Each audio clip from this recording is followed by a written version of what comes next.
So again, see, we are discussing the same idea about the uh, dihedral angle. So we have seen here how the Karplus curve and dihedral angle, they are relative to each other. If dihedral angle is 180, highest dihedral angle, see here, so it will give you the highest J value. If dihedral angle is 0 or it is 90 or it is any 60, any right angle, any type of angle, any value of angle shown by the hydrogens, protons, J value depend on that. But it is very clear that if at 180 the dihedral angle is maximum, at 180 Maximum. maximum J value. So we have seen from Karplus equation, these examples we have seen. Okay, extreme left 0 dihedral angle, still the value is very good.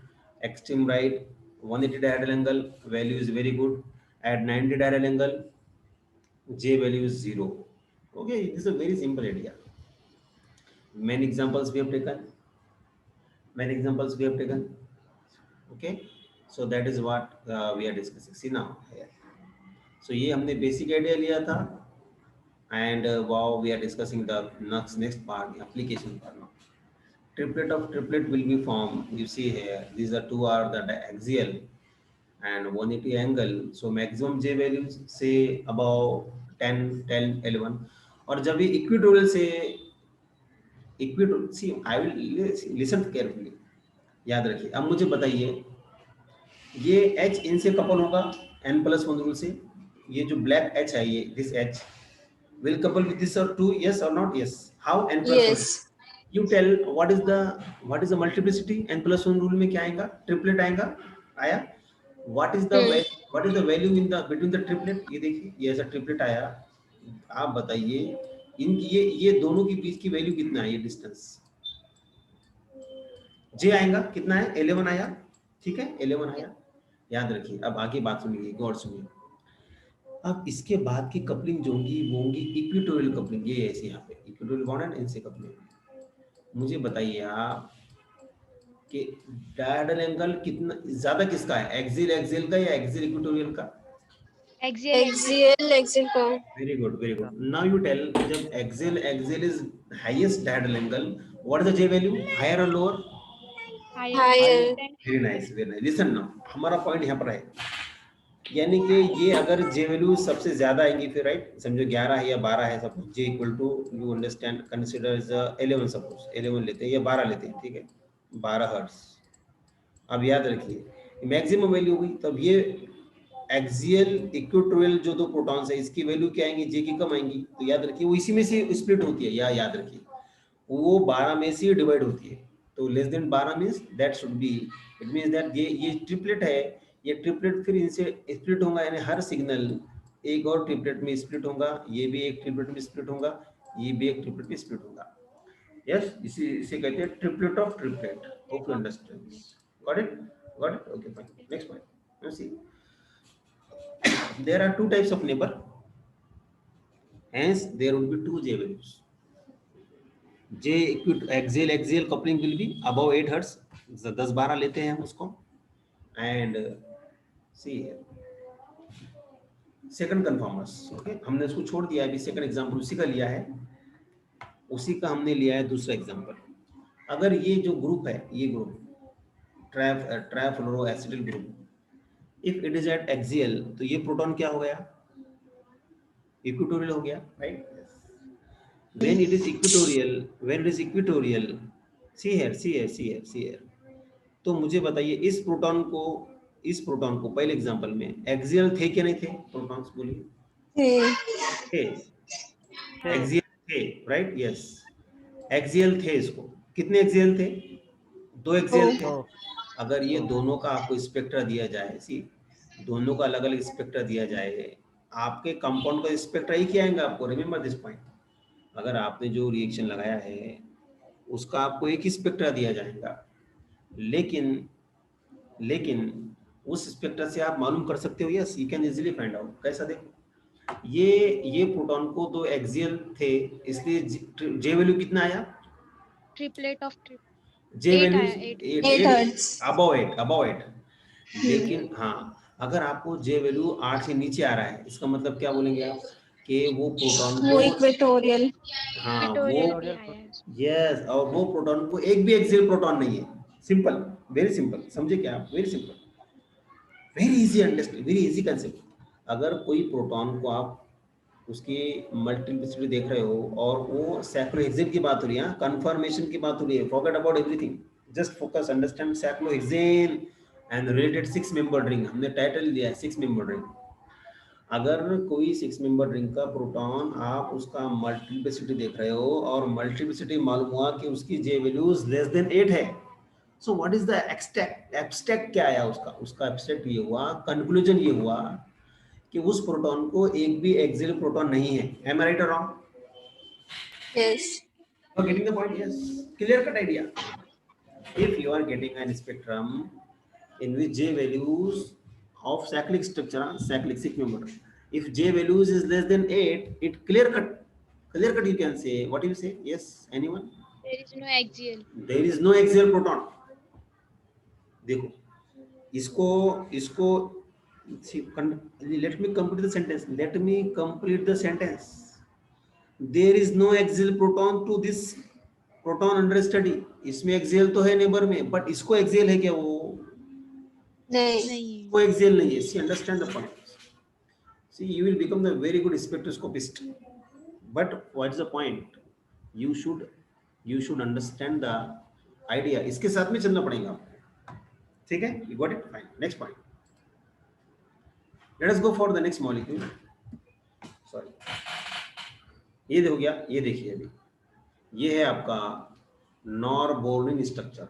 Okay, इसमें बहुत बहुत मजेदार चीजें हैं। देखो, you see, ये ओ मैंने आपको बताया, ये सी, अगर ये आप ये प्रोटॉन कंसीडर करते हो, ये या ये दोनों में से कोई भी है का, कोई भी कंसीडर करो, आप ये कंसीडर करो, ये कंसीडर, तो इसको हम बहुत अच्छे वे में बनाएंगे। नाउ सी, नाउ वेरी, कौन सा ड्रॉ करूं मैं? यस आदिल, ये ड्रॉ करूं?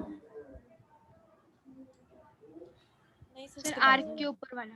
हाँ अच्छा, वो करो, ठीक है ठीक है ठीक है, ओके फाइन, हाँ। वो ड्रॉ कर देना। ये ड्रॉ करूं, ये वाला यस सर। किया ड्रॉ, ठीक है। इसको नीचे कट करके लाया हमने, ठीक है ना? यस। लेकिन क्या होगा उसमें इशू? ठीक है, नो प्रॉब्लम, ले सकते हैं। अब ये जो है, ये कैसा दिख रहा है आपको? आप अगर ये यहाँ खड़े, इसके नीचे खड़े आप, यहाँ से देख रहे हैं आप, तो ये कैसा दिखाई देगा पता है आपको? ये और ये पता है कैसे दिखाई देगा?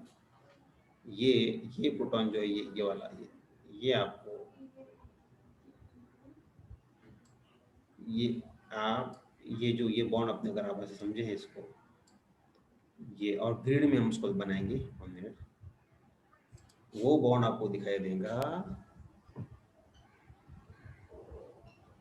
ये आपकी तरफ खींचे जा रहा है। यहाँ ये आपकी तरफ आ रहा है खींच के बाहर, तो अगर उसको आप सही देखोगे तो वो ऐसा जाता है, क्लियर कट ऐसा जाता है। एंगल कितने का है? Yes, less than 60। नो, इसको सीधा करो ना आप, इसको सीधा करो ना, इसको नीचे लाओ, ये ऐसा अच्छा 90, ये 90 90 आया, 90, यस, दिस एंगल इज 90। इसका मतलब क्या हुआ? 90 में क्या बोलता है कार्बोलस? Yes, what you say about 0, J value 0। Very nice, good J, value. Clear cut, 0 J value. अगर आप ये भी कंसीडर करते हो, सी, मैं इसको ही बता देते हैं। देखो सी, जब तक आइडिया क्लियर नहीं होता है ना, पहले वाला नहीं समझा। देखिए इसको समझिए, ये दिख रहा है आपको बॉन्ड फरक, ये बॉन्ड दिख रहा है ना, देखिए ये बॉन्ड है, दिखा आपको? ये बॉन्ड हमने इधर कट करके लगाया है, यहाँ पर हाइड्रोजन है। First understand the dihedral angle, वो आपको इमेजिन करना पड़ेगा अलग अलग मॉलिक्यूल्स में। ये जगह आपको कट करके बॉन्ड हमने ऐसे लगाया है। अब ये कैसे लगाऊंगा मैं इसको? देखिए वही पूछ रहे हैं ना आप, जब सी है, ये बॉन्ड ऐसा आया कि नहीं आया ऐसा? ये बॉन्ड इधर लगाएंगे आप, देखिए भाई, सी इसको कीनली ऑब्जर्व करो, ज्योमेट्री आपका वीक होगा तो देखो इसको कीनली ऑब्जर्व करो ना आप। ये बॉन्ड एंगल 90 ज्यादा हो रहा है ना, देखो ये बॉन्ड 90 के बाहर जा रहा है। अगर ये बॉन्ड मैं ऐसा बनाता हूँ यहाँ पे, और रेड बॉन्ड थोड़ा सा बाहर जा रहा है, देखो। लेकिन ये बॉन्ड क्या, ये ऐसा गया, मीन्स ये ऐसा आ गया। रेड बॉन्ड कैसे जा रहा है? I will show you. ये रेड बॉन्ड ऐसा भाग रहा है, देखो ये थोड़ा सा ऐसा जा रहा है,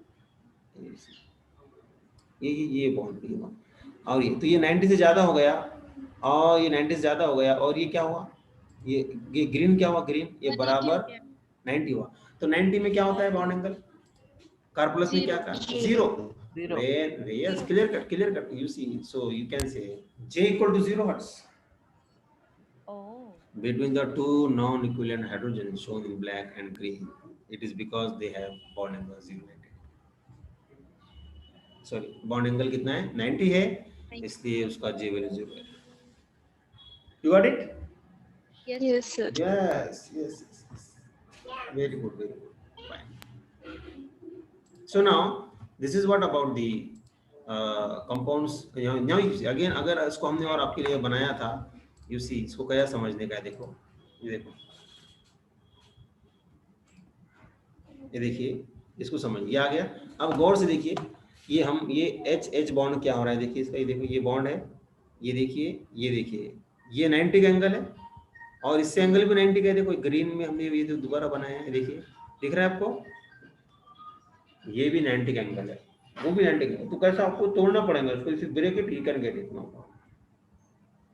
now see. So we can determine the configuration of groups by finding J values, isn't it? By finding the J value, we can easily determine the conformation. यहाँ पर conformation होना चाहिए था, because that is talking, we are talking about conformation. अभी configuration की बात होगी। Conformation में समझे ना आप, conformation means axial है, equatorial है। Configuration की बात होगी means both are related to each other. Configuration means RS nomenclature. When the chiral compound, chirality is working there, such compounds are called as configuration बोल सकते हैं उसको। यार साइक्लोहेक्सेन में भी है, ये नॉन बोर्निन जो है ना, ये chiral molecule है, याद रखिए। जितने भी ये जो ऐसे ब्रिज हेड रिंग्स हैं, डबल बायसाइक्लिक, ये इसका नाम है बायसाइक्लिक का, जितने भी है ये सब के सब क्या होते हैं, all of them they are, हाँ याद रखिए कायरल होते हैं 99%। So next point is we will go for more examples in which we can determine the configuration also. यहाँ पर मैंने word conformation होना चाहिए था, but no problem sir, no problem. So we will discuss this in the next lecture. कल discuss करेंगे हम, okay? So tomorrow we will discuss this and we will learn. तो अभी now on the basis of these compounds you can easily find out the इसके basis पर this molecule and this molecule. Based on this we can easily get the idea axial new group is when coming to the on the ring. So based on that we can easily find out the whether the axial or equatorial. इसके बहुत अच्छे examples है आगे, don't worry हम उसको लेंगे, but you be connected, attend the lecture, join the lecture, be active in the active mode while attending the lecture. It will be very beneficial for you, okay? Fine. So